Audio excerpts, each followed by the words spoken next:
Septième vidéo maintenant pour voir l'optimisation du profil en long en fonction de la chaussée existante. Lorsque j'ai déclaré ma chaussée existante, automatiquement, le logiciel est venu, n'est-ce pas, assurer sur mon profil en long la partie où l'axe de la chaussée projetée est sur la chaussée existante. Dans notre cas, n'est-ce pas, c'est partout, puisque partout, on est sur la chaussée existante. Le but de ce que je vais vous montrer maintenant, c'est de faire un profil en long qui va s'adapter au mieux à la chaussée existante, en fait. Alors, si, n'est-ce pas, je reprends par exemple la commande de tout à l'heure, là, isoler un profil. Ce que je peux noter, c'est que ici, par exemple, pour le moment, je ne récupère pas super bien la chaussée existante. Tout simplement parce que, n'est-ce pas, je suis obligé, je dirais, de raboter un peu ma chaussée pour y arriver. Alors déjà, ce que je peux faire potentiellement pour éviter de faire dans ces zones, de faire ces poutres supplémentaires, c'est tout simplement de venir ici dans la définition de la chaussée existante, de venir modifier la définition que j'avais déjà faite pour pouvoir lui dire que je veux autoriser un tout petit peu plus de rabotage pour monter jusqu'à par exemple 9 cm. Ici, faire modification. Voilà, relancer le calcul du projet. Et essayer, n'est-ce pas, d'isoler une fois de plus. Voilà, il rabote un peu plus, mais jusqu'à là, ça ne résout pas encore vraiment le problème. Donc, ce qu'il faut vraiment que je fasse, c'est n'est-ce pas, de monter un tout petit peu la ligne rouge là. On va optimiser, n'est-ce pas, le renforcement.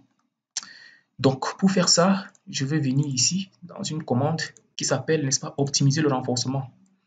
Je vais lui dire que je veux que chaque profil en travers soit au moins de 6 cm au-dessus de la chaussée existante. Voilà. Je vais représenter des points AutoCAD ici sur le profil en long pour le point de passage idéal du profil en long. Dire au logiciel que je veux dessiner, n'est-ce pas, ces points dans le calque marque de reprise de chaussée.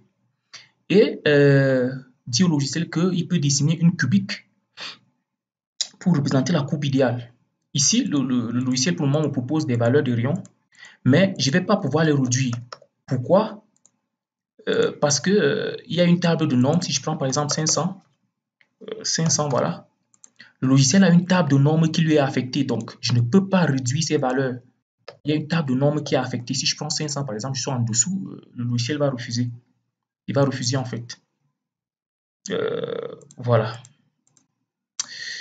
Donc, je suis obligé, n'est-ce pas, de prendre les valeurs qui, si je dis valider, par exemple, il va utiliser les valeurs qui étaient là au début. Si je dis non, il va, voilà. Vous voyez que c'est beaucoup de choses haut par rapport à la chose existante. Moi, je ne veux pas que ce soit haut. Je veux que ça épouse au mieux. Ça ne respecte pas forcément. Je ne suis pas sûr là. Donc, ce que je peux dire, ce que je peux faire, n'est-ce pas, pour pouvoir tolérer, n'est-ce pas, des rayons plus petits, c'est de revenir au niveau du paramétrage, n'est-ce pas, de l'axe en plan de la norme. Je lui dis que je ne veux pas une table de normes, je valide.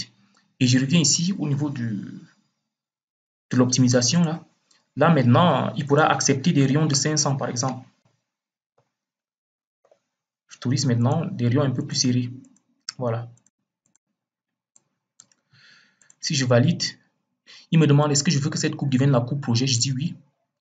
Et là, maintenant, il a optimisé le profil en long. C'est-à-dire qu'on est partout au minimum de 6 cm au-dessus de la chaussée existante. Ici, il m'a également représenté les marques là qui représentent les contraintes, les points de passage, les points où on devrait passer pour que nous soyons au minimum au-dessus de 6 cm. Pour le moment, on ne les voit pas. Je peux venir ici dans format, n'est-ce pas? Style de point. Attention là. Je me mets là, par exemple, 0,2 défini en unité absolue. Et là, je vois mes points de contrainte là. Donc ça, ce sont les marques où il faudrait passer si on veut, n'est-ce pas, avoir un profil en long qui est au minimum à 6 cm au début de la chaussée existante. Voilà. Donc là, il a optimisé, n'est-ce pas, ma chaussée existante. Il a optimisé mon profil en long. Si je fais isoler, par exemple, là, je vais isoler celui-ci, par exemple. On voit que, voilà, on est partout au minimum au-dessus de 6 cm de la chaussée existante. Parce que la chaussée existante, nous, on a pu mettre, n'est-ce pas, la couche de roulement. Donc, voilà donc un tout petit peu le principe de cette optimisation du profil en long.